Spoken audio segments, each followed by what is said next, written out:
it's just a bit frozen, but you know. Yeah, I'm in the dark. Well, do anything about it. Well, we get to a certain age, we don't mind being in the dark. Okay, I can hear you. Yeah, yeah. Everything going okay? I can hear you. That's the main thing. That's the main thing. Richard, thanks ever so much for taking the time out on this one. The Skids started in '77. Indeed, yes, we started this in '77, maybe even slightly earlier. I was a young punk in our hometown in Dunfermline, and I was probably the only punk. So these guys were trying to start a band, and they thought he's got to be our frontman because he's the only person available. So we were not city boys, we were rural boys. So it was quite unusual for punk because punk was a very urban city thing. I think we were one of the first bands who came from a different kind of environment, landscape, sensibility. You know, we weren't art school types. We were just kind of guys from a local housing estate, essentially, you know, from a very working class, poor background. Yeah. But then, because I was quite surprised. I mean, I think, was it '79, Into the Valley got to number 10? 79, I think it was. Yeah, we had released The Saints Are Coming just before that, and it didn't really capture people's imagination in the way that we thought. Of course, it has now become the most famous of all Skid songs because of the cover version done by Green Day and U2. And actually, every single week I'm sent a new, you know, YouTube link to watch some other band doing a cover version of it. It's pretty amazing. A song that I wrote when I was 16, believe it or not. Really? Yeah. Yeah, we were all 16 at some point in time. Because it's quite funny, really, because I obviously I picked up on the Skids with Into the Valley, which would have been about 1979. The same time when Gary Numan was then coming in, and I have a poster somewhere of him or Tubeway Army supporting the Skids. Well, he always says it's the other way about, that we were supporting him, but it was in Acklam Hall in West London, and no, they were definitely the support band because we were already vaguely commercially successful by then. So no, they were definitely the support. They were really good though, and we got on really well, and Gary and I became pretty close friends for a long time, really up until the time that he became a superstar, and you know, he just drifted off into his own kind of zone, as you do, and you get to that high level, something I've never done, Steve. So, but we were pretty close. I used to hang out with him. I used to go to his parents' house out in just by the airport, and you know, I had a really good time with him. He was a good guy. Yeah, I remember you telling me that while everyone else was out drinking or whatever, you two were getting fish and chips and going to the cinema.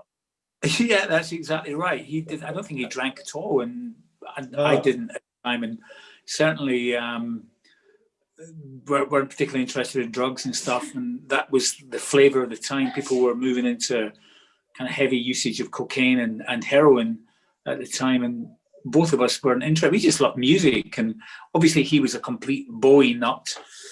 I was, but in a different way. And I think we just connected. I think he really liked the fact that this quite rough and tough young Scottish punk really loved his music, because a lot of people didn't at the beginning. You know, I mean, they weren't heralded as a great new band, Tubeway Army. People really thought they were a bit fey and thought he was a kind of classic Bowie impersonator, and there wasn't much more to it. But I always beg to differ. I actually thought he had something quite unique, and he did his own thing. He was the full package at the time, wasn't he? You know, well, the image. Yeah, I mean, the whole, you know, the punk was on the wane, and there was a new wave of stuff coming through. And then there was this other thing that was happening underneath that, which was given the terrible title of being New Romantics. And the guy who was the drummer in the Skids was a guy called Rusty Egan, and he started a club called the Blitz with Steve Strange. And on a Wednesday night in Covent Garden, where the club was, you know, they played mostly music by Kraftwerk and lots of Bowie stuff from the Berlin period. And then he started to play some of Gary's stuff, and it really fitted in very nicely. I was still a bit of a punk, really, so I always took the new romantic thing with a pinch of salt. And also I was always a left-leaning socialist. New Romantics were a bunch of Tories. So, you know, we had a different kind of sense of how the world worked. But, you know, I think the difference between the two movements really was that in punk, nobody really wanted to be a star because we were an anti-star movement.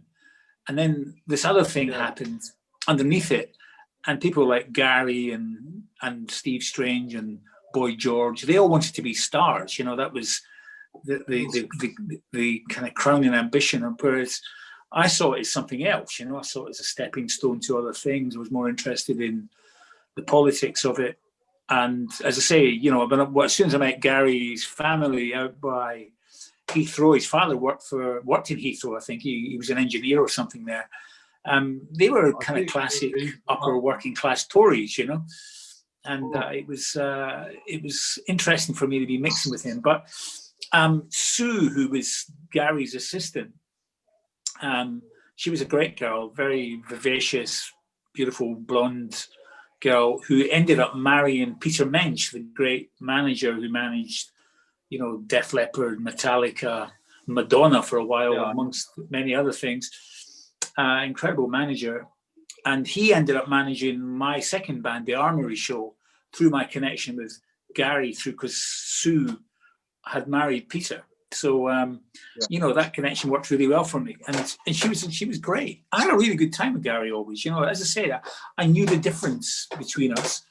But I liked his setup, and I liked the people at 4AD, I think was his record company in Earl's Court. And they were really good guys. And they loved the fact, again, that this kind of feral young punk actually quite liked this quite fey kind of West Londoner who was a Bowie nut, you know, in the sense of this whole, and part of this new movement, this new romantic movement, you know. So I don't think Gary intentionally wanted to be part of that. It was just something that was naturally kind of going on at the time, and he fell into the lap of it perfectly, and he instantaneously became a star. I remember I went to the party, and it was in a bar at the top of Gloucester Road in Kensington, and Gary was really into American cars, and it was at Warner Brothers, where his label, who had picked up 4AD, and they had bought him like this amazing American car which was parked outside, and it was a big party, and you kind of guessed. I mean, I was at the party. He was very nice to me. He came up and said hello and etc. But his world had changed, you know, in a way that doesn't really happen to many people, I think. I mean, to him, it happened pretty much overnight after a couple of Top of the Pops performances, you know, and he was on his way. And you know, he seemed to be made for it. You know, he was flying airplanes and, you know, living the life. And I really lost contact with him after that. I plowed my own furrow into my own world, which I'm still doing. I actually wrote in my book, which just came out recently, one of my novels, Into the Void, there's a Gary Numan section in it. And it's about him flying to do a gig in Scotland in his own plane. And he's thinking about actually just keeping the plane going and flying over the Atlantic, knowing he was going to run out of fuel and just crash into the sea. Right. Because this is the Gary Numan in my story who's no longer a superstar. You know, he's trading on nostalgia and the past, and it's kind of sad really when that happens to people. But what can you do if that's what you do? You know, you can't completely reinvent yourself. So some of us have managed to do that, but some haven't. And I think, unfortunately, he's part of that whole tribe really who kind of cling on to that thing that made them famous, when maybe the best thing they could do is just, you know, let the glory days do the talking and move on in life. But I think it must be very difficult, you know, to do that. I mean, I've been lucky. I've moved into lots of different things, from filmmaking to writing books and many other things. So I've always been lucky that I think that goes back to the thing I said to you at the beginning, that I was never really interested in the stardom part of it. I was just more interested in the journey, you know, and the experience. Yeah. So I never fell foul to that world. And there's lots of people who I've been involved with who did. I mean, Stuart Adamson, after he left the Skids, created a band called Big Country that was huge, but he ended up committing suicide. And John McGeoch, who was in my band, The Armory Show, and played with Visage and Magazine and Susie and the Banshees and eventually Pill, he's also dead, you know, and this is all from the indulgence of the era based on a kind of mythology that sex and drugs and rock and roll actually needs to be part of your life, which is completely idiotic, of course. Indeed. But I mean, because like yourself, I mean, the Skids, it was about 84 you first broke up, 83, something like that? No, much earlier. The Skids broke up in 81. 81. But then you went on. Yeah, I was 20. 20. I won't far behind you. But you went on to TV and things like that. Yeah, I mean, a multitude of different things, and some of it's been really good, and some of it's been really rubbish. You know, I'm the first to admit that. But essentially, as I said to you, for me, it's more just about the experience of doing stuff in the process, and the glory I've never really been that interested in. I actually just prefer the experience. So I do have a sympathy for people like Gary, who, you know, they became just these massive global enigmas, and you've got to fulfill that every day. You know, every day somebody wants a part of you, and I'm sure at the beginning it's like super cool and exciting, but you know, it must become fairly dreary after 6 months. You know, the idea of staying in a beautiful hotel and blah blah blah. It's just the same thing. You know, it's a Groundhog Day experience that you're in. Again, you know, that's not what I ever wanted. Not that I was ever offered it, but I never would have wanted it. I preferred the pick and mix thing that I went for, which still holds me in good stead. You know, I'm still a busy guy, and I never really focus on the one thing. But when you're in that world and, you know, it's heading for the stars, what do? You got to go with it. And I think sometimes those people, and maybe Gary suffered this too, didn't realize that at some point in time, the public would lose interest. There will always be a cult following, of course, of people who are interested in you and your music and what you've done. But the next generation probably won't be. And I think if you don't know that in your head, you know, if you've not got people telling you that, then you're not prepared for it. And I think a lot of people suffer terribly in the music industry who you know, are big stars, and then suddenly nobody's interested. And it must be a very depressing thing, you know, that suddenly the whole world wanted part of you, then suddenly nobody cares. Yeah, I mean, I spoke to Steve Webben at Beggar's Banquet once about exactly the same thing. And we were talking about Gary between 79 and 81, or even 80, when he was the biggest thing in the world. And the conversation sort of went on where did it go wrong? And I think he just said, sometimes people just have 2 years, you know. Yeah, that's right. I mean, you know, there's exceptional stories. David Bowie's the exception, sure. You know. But Bowie was smart, though, you know. And Bowie constantly reinvented the idea of who he was, and I think it kept it fresh. So the people that love Ziggy Stardust, the next generation would have loved Aladdin Sane, and then, you know, it moves on to the Young American, to Station to Station, then of course into the Berlin period and beyond. You know, Bowie was still at it to the day he died. You know, his last album was pretty extraordinary thing, you know, Black Star. And so I think he's the exception. You know, there can't be 1,000 exceptions. You know, you can be a singer-songwriter whose part is connected to what's going on in the world, like Bruce Springsteen, or you can be an enigma, like Gary was. And your stay in that world is going to be brief, and but when you're in it, nobody's telling you that. I remember when I used to hang out, I lived in the basement, of Peter Menchie's house, the manager, and he was married to Sue, who used to work with Gary. And these young guys from Def Leppard were coming in, and they were big stars at the time, and they were very talented musicians. The music was not my kind of thing, but they were decent people. But they had no idea that their periods of success and superstardom was such a brief thing. They really genuinely thought they were going to be like Led Zeppelin, who they kind of even mirrored their name on in a strange way. And they thought they were going to have the longevity of that, but they didn't have the art of Led Zeppelin. They didn't have the kind of combination of Plant and Page and Bonham. They didn't have that. Do you know what I mean? That was a unique thing in itself. And so people are deluded, because why be in a band if you're not deluded?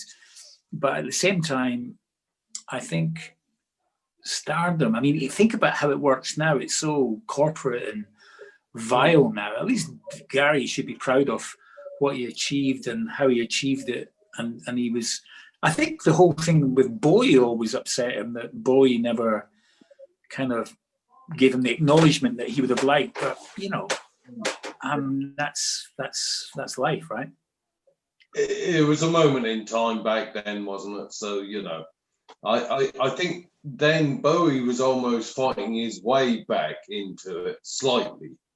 And he was off the success of Low, which was, and nobody thought that would be a success, and it was huge. And then Heroes was enormous, but he was just about to, he was just about to reinvent himself after Lodger into a whole new plethora of superstardom by becoming a kind of 1980s pop star. The thing about Gary was he was always a bit more interested in that. Rather than being a cheesy pop star, he was actually interested in music. He was interested in books, and he was interested in film. So there was a sub-layer going on there, that was part of the whole punk ethos, that probably his record company wanted him just to use it as an image, whereas in fact, sometimes the image is based on a reality, that you actually love this stuff and you're influenced by it. But how many hits can you write? He wrote a lot of hits, and he got the success of it. I think sometimes, like in the UK, for example, which is the big difference between the UK and the US, that if you're suddenly flying around in a private plane, people are going to turn against you, because they don't really like that here. I know. But if you do that in the USA, it's like, that's what you do, because you're a star, and this guy's amazing. He can fly a plane, and he can do all these things. Whereas here, there's a kind of sense of, a kind of almost class betrayal thing going on, that people take it very, very seriously. And then they hate that, the idea of somebody driving around in a Lamborghini or something is pretty repulsive. You associate that with people who are just not cool, so but I guess in the eyes of certain kind of media and journalists, he was never going to be cool anyway.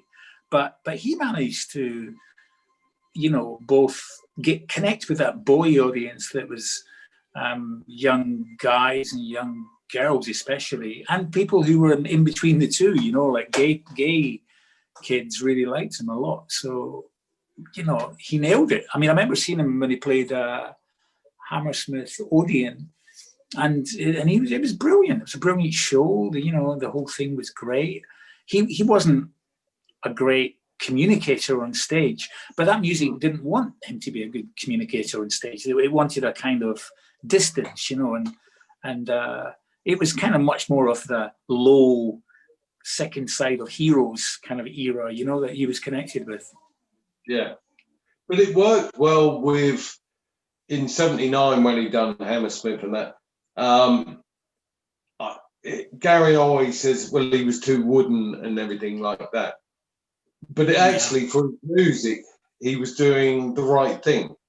He was, and the lyrics were good. The lyrics he was writing, was writing were very good, and as I say, you know, that's why when I used to go to, it was Beggar's Banquet, right? It was his label, not 4AD. They became 4AD, yeah. Beggar's Banquet. And I used to go and hang out in the office in Earl's Court. I think it was just off Earl's Court Road, the main drag, where their base was. And I'd go in there, and I'd been talking about him in interviews and stuff, and nobody had really heard of him at that point in time. And they'd go, "Man, that's so nice of you." And they're going, "I said, I like him. He's got something going here, and I think it's going to be huge." And I got that right. One of the few things I got right in my life. Yeah, we don't get many, do we? No. But you know, I'm sure he's retains. You know, we all retain who we are somewhere. You know, but it's difficult for me to comment on what happened to him after the period that I knew him, because, you know, he became this thing that suddenly lives in a, you know, fairly cocoon. They live in a bubble that is driven by money and by a corporation, really, to make sure that success will continue in whatever way they can make possible. And of course, when the success ends, they turn the tap off and they don't want to know you anymore. I mean, that's just the way it works. At least he had a good run at it. Nowadays, think about what happens to these kids nowadays. I mean, it's like you get one chance and that's it, game over. You know, you're gone, you're finished. And you know, the whole Andy Warhol thing of 15 minutes really is the case. These kids get just a little shot at it. It doesn't work, finished, you know, or they have one hit and the second one's not a hit, and the game's over. So he had a pretty decent run, and he made a lot of money. Oh yeah, and I find it fascinating that I mean I don't follow the charts nowadays. I don't know how it works, but if you don't go in at number one, it's classed as a failure. And that's right. I remember yeah, exactly. We released a single with the Skids called "Working for the Yankee Dollar," and it sold 250,000 copies as a single, and we never got past number 20. And it sold 250, sold 250,000 copies as a single, and they couldn't get past number 20. It was amazing, really, because people were really buying singles, 7 inches, and of course, the advent of the 12-inch had completely changed the game, you know. So it's amazing, really. You've been number one for 2 weeks on that now. I think 2 years. I think more likely. You know, it's I mean, it was it's an amazing time to look back on. But as I say, I'm not sure much I can offer you, Steve, on him, but other than he was a guy I had a high respect for. I thought he was a good guy. I regarded him as a friend, actually, for probably about a year. We were mates, and you know, he would get in touch with me, and him. He was always with Sue. I don't know if they were having a liaison at the time, and we would hang out. You know, we'd go to the Blitz together, or we would go back to his mum and dad's house, you know, for a cup of tea, or go to the studio. You know, so it was he was a mate. I mean, I was away touring a lot, so I didn't see him that much. But I regarded him as a guy I could call up and have a chat with, and he would always, you know, call me, see how I was doing and stuff. And as I say, that ended quite naturally, really, because I think I knew it when I saw this big American car sitting outside his party for the launch of his album in Kensington. And I thought, wow, man, this kid, he's off. He's gone. This is it, finished. He was still a nice guy at the time, but you could see where it was headed, you know, and that's what happened. He's still really quiet, and, you know, it's quite funny to see him on stage because he's head banging, and I mean, for a guy in his 60s odd now, he does well. He does better than me. But well, good on him. Well, he's a guy that I don't think he ever indulged in any of the bad side. I don't think, maybe he did. Certainly when I knew him, he didn't. I know he likes to drink now and again nowadays, but there you go. But then, so just to finish it then, I mean, you're still touring or trying to. I mean, yeah, it kind of came by accident, really. I think after U2 and Green Day covered The Saints Are Coming, and it was obviously an enormous hit all over the world, people were interested in the people that wrote it. So we were asked to do, because a couple of guys in my band, the original band, are dead now from, you know, indulgence, sadly. So I put a band together and did some gigs, and I really enjoyed it. But it was fun, you know. It was never a mercenary thing. It wasn't cynical, you know, kind of looking for money. And I still felt fit and strong, and able to bounce around the stage, etc. So I've seen the videos. Yes. Yeah. So I gave it a go, and then you know they offered. I mean, we played the Albert Hall last year, you know, and it was sold out. 6,000 fat blokes with no hair having the time of their life. You know, it was magic.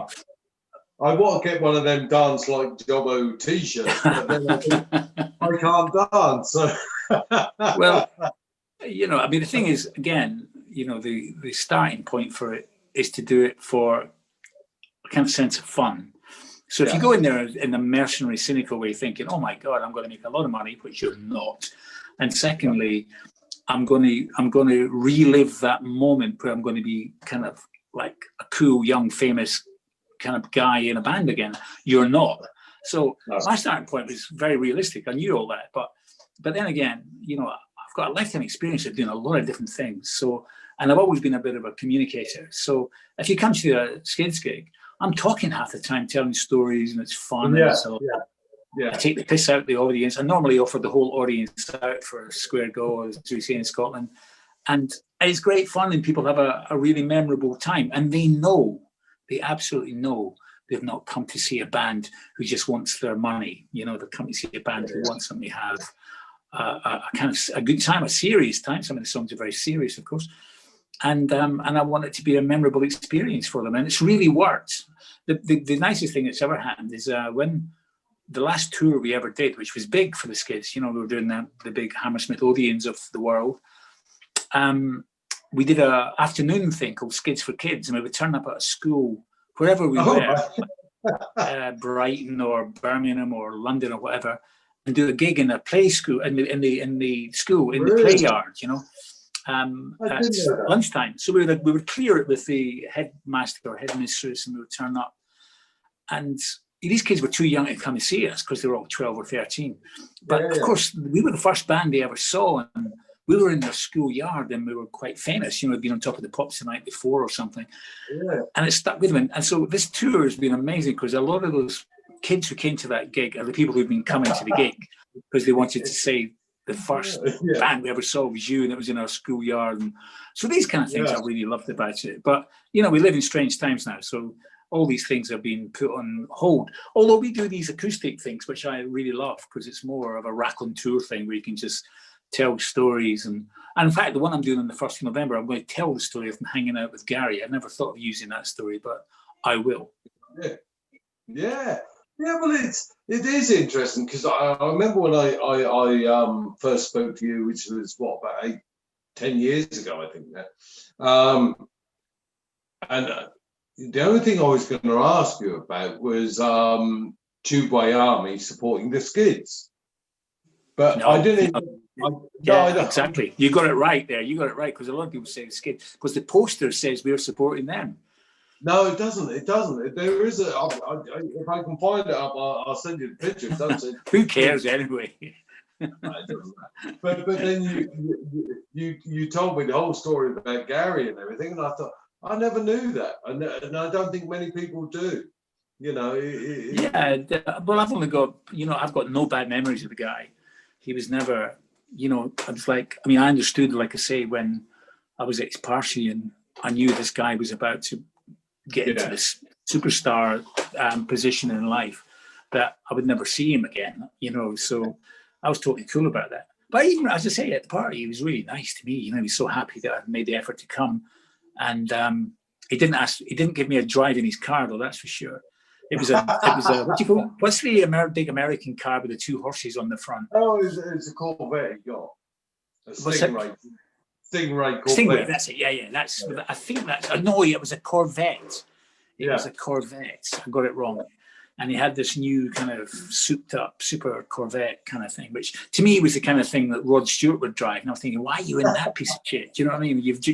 You're joining the ranks of the wrong people, but such is life. But anyway, as I say, I've only got fond memories, and he was a good guy. I regarded him for a brief period as a mate, and he was a decent person. it would actually be nice one day if he was playing your way or you were down this way to actually meet up with him.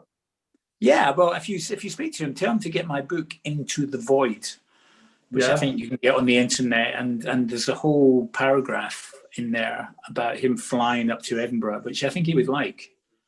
Yeah, I saw not so long ago he met up with Andy McCluskey because OMD supported him in '79. You know, it's just nice to we all know it's 40 years ago and things like that, but it's just nice, isn't it? You know. Yeah, I agree, 100%. Well, listen, my friend, it was lovely talking to you, and you. And I hope the project all goes really well, and keep me in touch, yeah? I will do, and you're penciled in at the Epic in Norwich for November. I don't think that's happening, but I'll see you when it gets rearranged. Yeah, well, check out the acoustic thing on November the 1st we're doing. And it's going to be a really funny, because it's actually my birthday party we're having, and we're doing the Absolute Game acoustically for the first time, so it's going to be great. Anyway, listen, mate, take it easy, yeah? Brilliant. Thanks ever so much for your time. I really appreciate it. Brilliant to talk to you again. Bye then.